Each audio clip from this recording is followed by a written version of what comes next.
Welcome to the Orion Sportscast podcast, the most refreshing analysis, insight, and opinions in the world of sports.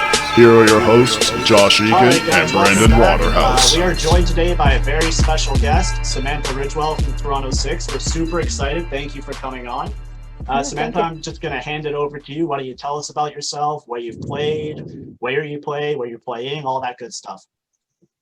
All right. So, way back when small town hockey started, played in a couple small towns in the area, and then eventually moved on to AAA with the Saskatoon Stars. Then did 2 years at it's a school called the Notre Dame in Saskatchewan. It's a private hockey school. So that's where I went after that, and then graduated there. And then going there kind of got me the I can't think of the word. Sorry. The kind of people were able to actually watch me play some good hockey down there. So then Merrimack College found me, and then I continued on there, committed and signed, and went there and played 4 years down there in Hockey East. And then luckily found my way over in Sweden for last season, and then now I'm over here in Toronto. Perfect. So we want to go back. We're going to get to the bubble and the six and all that. So we're just going to go kind of back to the beginning, not too far. But so kind of when you were growing up, and I'm sure you watched hockey on TV, or you had heard of players and goalies. Yep. So who were some idols that you looked up to, and did you interact with any of them? How did that impact you in any way? So my longtime goalie idol is Mika Kiprasov with the Calgary Flames. I was a little lost when he retired and didn't really know who to cheer for after that, but he is actually the reason why I'm number 34. Just growing up, I always loved watching him and loved the style, and I thought he was the best goalie in the world. So I'm sure he's one of the reasons that I became a goalie, just Right. from watching all the late night Flames games. And then as for interactions, I was never really lucky enough to really meet any. Not that I could think of. I don't think I ever got to meet any professional hockey players firsthand, but maybe one day I'll meet Kiprasov still. There's still hope. I might have to go to Finland to do that, but Yeah. Well, that's a pretty good idol to have. He was a great goalie to watch, and he was a little bit, I didn't get to see him that much, but when I moved here in 2003, that's when I started watching hockey, so I don't have to do much memory of that. Yeah. But so growing up, you said it was a small town. Did that impact the travel schedule? How much access did you have to ice? How was that? I think it was tougher on my parents than me, honestly. I come from a family of 4 kids, and all of us played hockey at the same time. So lots of times we were getting shipped off, lots of carpooling, because once we got older and started playing female hockey, you'd have to drive sometimes hour and a half to meet up in the middle. So everybody had a long commute to get there. So I think it was tougher on them. I didn't mind. I just did my homework in the car or slept on the way to practice. But so I liked small town hockey. Yeah, that's honestly, I kind of want to even bring it back. Josh said we didn't want to go too far back, but why don't you tell everyone where you're from, the city, the small town that you're from? I don't think we even went over that. So I'm from small town. It's called Outlook, Saskatchewan. Right. Yeah. And I was doing some digging, I guess, and I saw that you actually were pictured with Darcy Kemper. Now, where is he from, and what's the correlation there with that picture? So I'm not sure where he grew up exactly, but I started meeting him at the goalie school. There's a goalie school in Saskatoon that we both started training at. Right. I think he had been there for a long time, but I went there and then met him. So I had to take a picture, and I'm sure you saw the one that's on my Instagram. That might be the one. Yeah. Right. Yeah. And then, so just he'd come out a couple times a month, sometimes just for mentoring us, which was awesome. And then I also ran into him a couple times at the gym too. So I have chatted with him a couple times. So I guess that would be my professional run-in. Yeah, I saw, and I went on his Instagram, and he's all about the Riders, the Saskatchewan Rough Riders, and he's and to mention that, recently, I don't know if you probably have seen it, but the full outdoor rink. Did you see what they did on the Rough Riders field with the pure ice all over the CFL football field? It's one of the biggest outdoor rinks there is now. Right now? Yeah, they Josh, just did it. you see that too? Yeah. Oh no, I didn't even know that.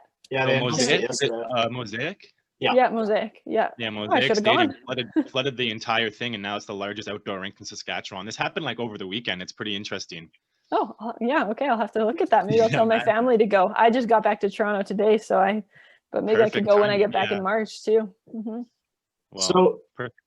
you played your, I guess you can say your school career over in the States, and I don't want to butcher the name of the schools. Can you just say it again for me? I always butcher it. It's good. Merrimack College. Merrimack College. So Yeah. what was that like playing there and just kind of the process of getting into that school? Yep. Well, I loved it. I would definitely recommend that school. It was nice and small, which I liked growing up in small towns. There was only about, I think, like 3,000 kids there. So, I mean, which was still big to me, but Yeah. I couldn't imagine going to those schools that are like 60,000 people. I'd get lost on my campus sometimes. It wasn't very big.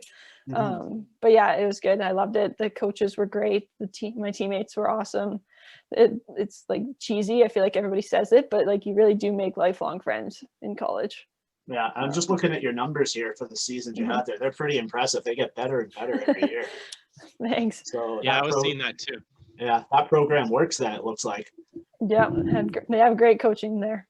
Good. Who coached you there? So the head coach is Aaron Hamlin, and then Steph Moberg was there for 3 out of my 4 years, and then I had a couple different assistant coaches that were just coming and going and moving on to other programs as well. But then my senior year, I have to give a lot of the goalie credit to Chris Hall. He came in and he was my full-time goalie coach. So well, it seemed credit to him. It seemed to work because then you went over to Sweden. Was that much of an adjustment? Like, because it's new culture, new language, or how much adjusting did that take? It actually wasn't as big of an adjustment as I thought it was going to be. Luckily, a lot of them spoke pretty fluent English, and they like to practice their English.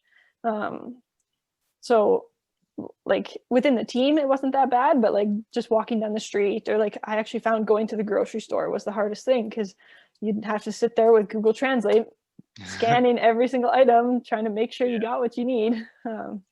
So like the team was great, but yeah, exactly. Yeah, no, but like traveling, getting to play over there in the league, it was all phenomenal. So did they reach out to you, or did they see you play, or how did that work? So I reached out to them. My head coach, Aaron at Merrimack, had actually played USA hockey with the U-Garden head coach at the time.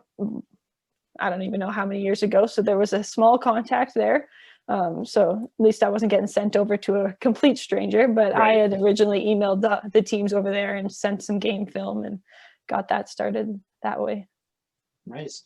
So where did I go here? I just closed the tab. All good. So let's get to the good stuff. So the Toronto Six, they are an expansion team in the NWHL. We're really excited about it because now we have women's hockey back after, unfortunately, the CWHL folded. So now we have that option back here. So an expansion team, not many people get to do that. What's that been like so far since the announcement of the team, you joining the team, the process it's been through? We see you guys got a new change room. It was all decked out. I love that video. It looked really cool. And then you're obviously playing at Canlan Ice Sports. So what's that been like, the whole introduction to the team? Well, I'm not sure if you know, but this is kind of the second expansion team that I've been on. So Merrimack, I went there as a first-year program too. So you could say I have a little bit of experience in the new program area, but it's been good. Like, I love the support that you get from the fans, and I mean, you said it yourself, you guys are excited for a team in the area, and we can tell that a lot of people are excited for a team in the area. So we feel that, and we read the social media and the support that we're getting, and it's just too bad. I feel bad that we can't get any home games this season, but I feel like it's just more anticipation for next season when we actually get to play at home to see like the support in the stands. But it's been awesome so far. The team is great. It's been tough getting to know people and getting to practice with the COVID regulations and stuff like that, but we're making do with what we got. And then I'm excited to get together at the Bubble, because that'll be the first time we get some real bonding. We're talking about the selection process and how you reached out to the team over in Sweden. How was the selection and the recruitment process to the Six? Like, especially with an expansion team, like, is it a draft or? So there is a NWHL draft, but that's just for recent college grads. And I think there's 5 rounds. So obviously not enough to fill. It's not like an NHL expansion draft or anything like that. So the process was actually pretty similar. I actually just emailed Digit, sent her the same game film, and kind of got the ball rolling from there. And then she reached out to previous coaches that I had and kind of vetted me that way. But yes. I remember the draft was coming up, and I think it was a couple hours before Toronto traded the first pick. I was like, oh, okay. But it seemed to work out. It worked right over to Boston. But it's been a strange start to the season, and the excitement levels building. We wanted to see, because ever since the start of the team, like the reveal of the name, the jerseys are probably in my top 3 cleanest jerseys I've ever seen, especially those white ones. You like the white ones the best? I love the white ones, and I don't know if a goalie likes a white jersey because the puck will mark them up, but yeah, I gotta go with the black. I love the black. I love those white ones. They're really good. But so the excitement's building. But how's your excitement since the announcement of the bubble? And obviously, since the bubble was announced, it's just kept rolling because you get a TV deal for the last 2 days of the tournament. I guess we could call it a tournament. It's at the Herb Brooks Arena where Miracle on Ice was. Like, what's the excitement with you and within the change room and the players? I mean, I feel like when it first got announced, I almost didn't even really know what to feel. Like, I was excited to finally get some games, but I didn't really understand the true importance of the bubble. But now, as you said, seeing all of the deals be signed and all the promotion that we're getting, it's more than just a random little tournament in Lake Placid. It's a big deal, and I'm learning that more and more every single day as the owners and the high up people of the NWHL continue to get us these big deals, like the NBC one. That was huge. Massive. And then hearing the reactions from my family and stuff like that, I get all the texts saying, okay, now this is business. I want to watch you on TV. Which, I mean, the goal all along is to go all the way anyways, but yeah. Now we got everybody else making bets on us too, saying you better get on TV. So I'm excited. Do you guys have your schedule for the tournament yet or no? I don't think it's been released yet. No. Okay, because no. I know I'm assuming you play everybody once kind of in a round robin, and then that would be my guess. Yeah. That's just kind of, I just remembered that they had said it was 5 games. So I didn't know if the schedule was announced yet. No, I don't think so. Hopefully soon. Okay. We can start building those kind of rivals and I was gonna say there's teams all over. I know Josh and the Buffalo team Josh has ties to the Bills, so yeah, it's all over. But so the getting ready for the bubble. When you guys fly in or drive in or however you get there, are you gonna have to quarantine when you get there, or is there any rules around that? Do you know? So I think the plan is we have to get a test before we cross the border to get down there. And then the plan, I think, is to drive so that it's just a more secure, we only really see each other. It's just kind of going to be an extension of the bubble. So drive down there. I believe that we get tested when we get there. And then I think waiting for those results, I think we have our mini 24-hour quarantine where we're in our rooms. So that's going to be kind of weird. And then I think after that, I believe we get tested a few times a week and just kind of go from there. So it sounds like you're going to have a lot of time to kill while you're down there because you're not going to be allowed. The whole point of the bubble is to stay in it. So you're not going to be able to leave. So what are you going to, you going to bring anything with you? What's your plan to kill time down in the bubble? So we've kind of been brainstorming slowly over group chat, what we're going to do. And I think we're going to bring a couple PS4s. I own Rock Band, so I think we're going to get that going.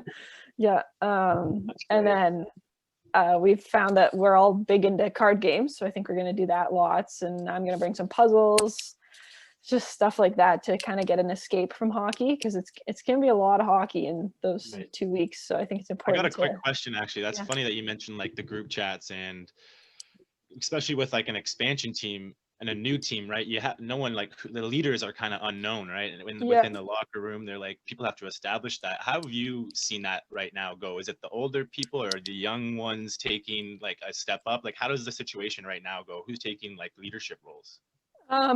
As of right now, I'd say mostly the older girls are stepping up, and a lot of them have been coached by Digit. So she's kind of they've been an extension of her as well, just because they know her coaching style and they just know her better, especially like a person like me. It's tough. Like the only time you really get to have a conversation with the coaches is when you get to call them, and like she's been having Zoom meetings. So it's different in that aspect. And then also the girls that have played in the league before, they've really been stepping up too, but it's actually just a very mature group of girls. So it's more just logistical stuff, like who's in charge of getting the diet plan for while we're there, and just like the dress code, like stuff like that. Yeah. That dress code, I want to see the most like outlandish thing possible. Like, I don't want to see, I want to see something I haven't seen before. Let's break kind of get like the Drake representation up down there. Yeah. Oh, what? Sorry?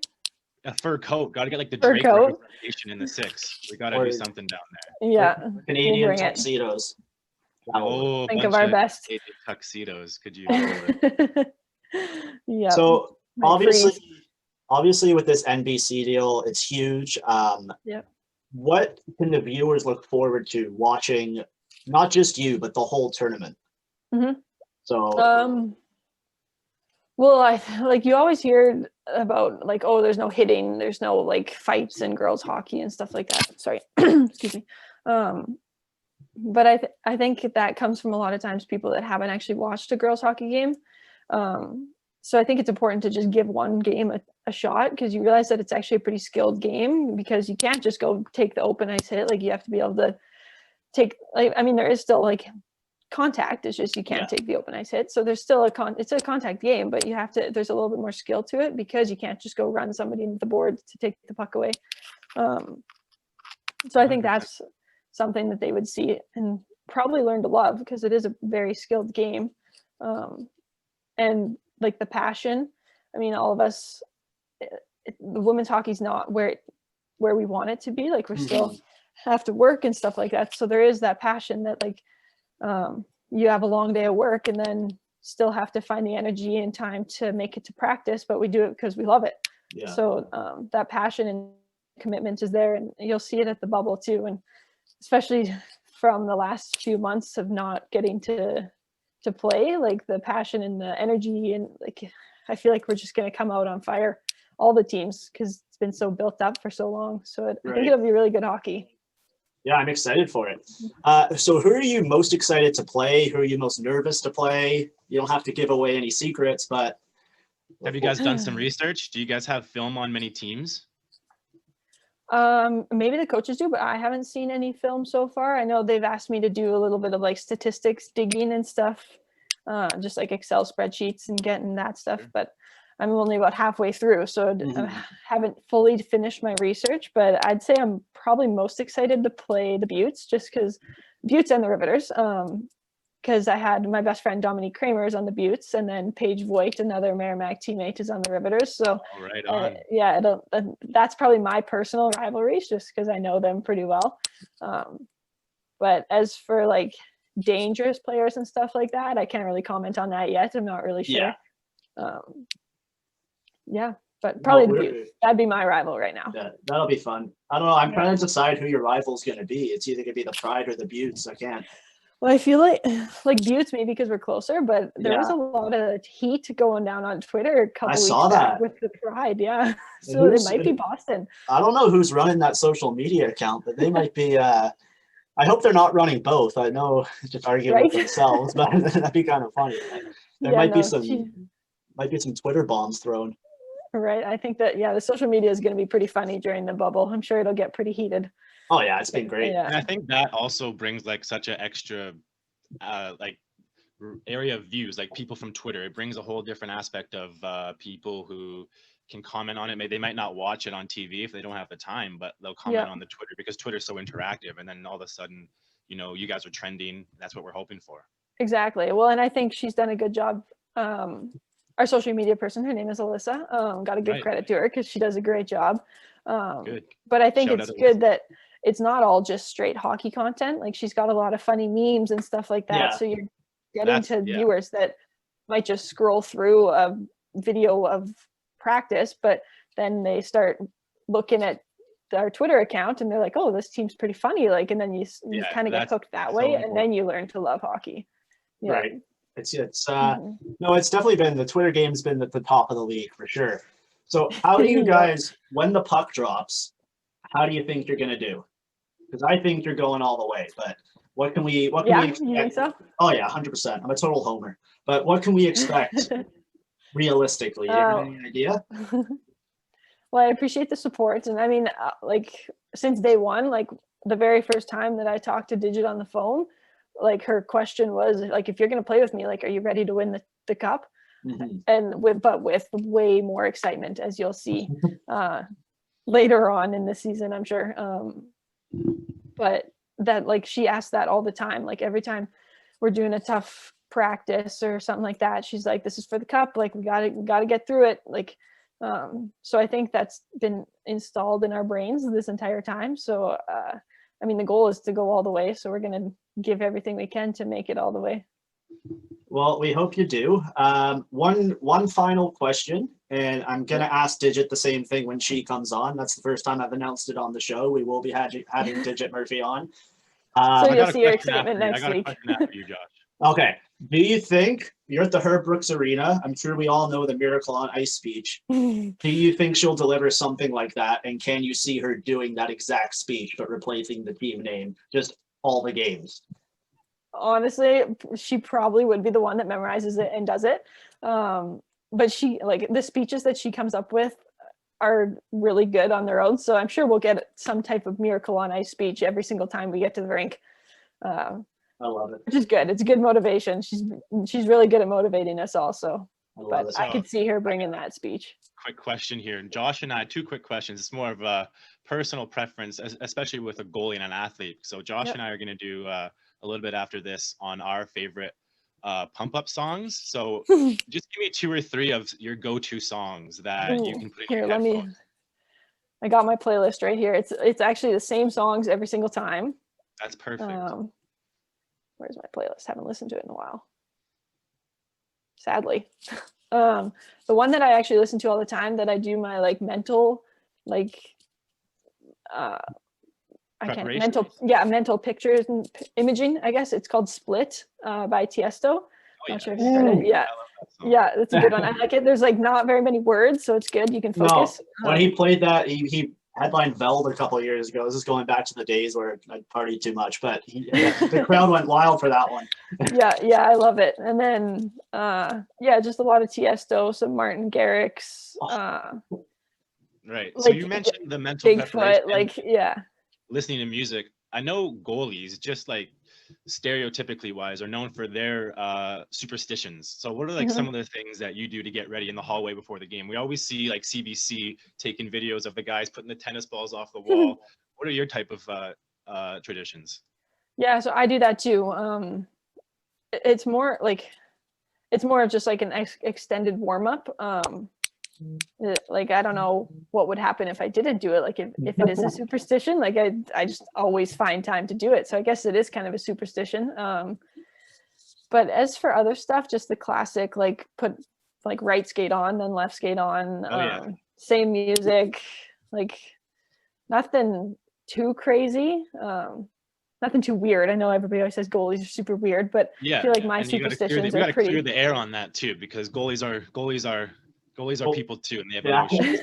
We're not that weird. That's a little different than my beer league routine, which involves a couple drinks before and then rushing to get my skates on. But to each their own. Yeah, true. Mm-hmm. Okay, well, it's been great having you. We really appreciate you doing this.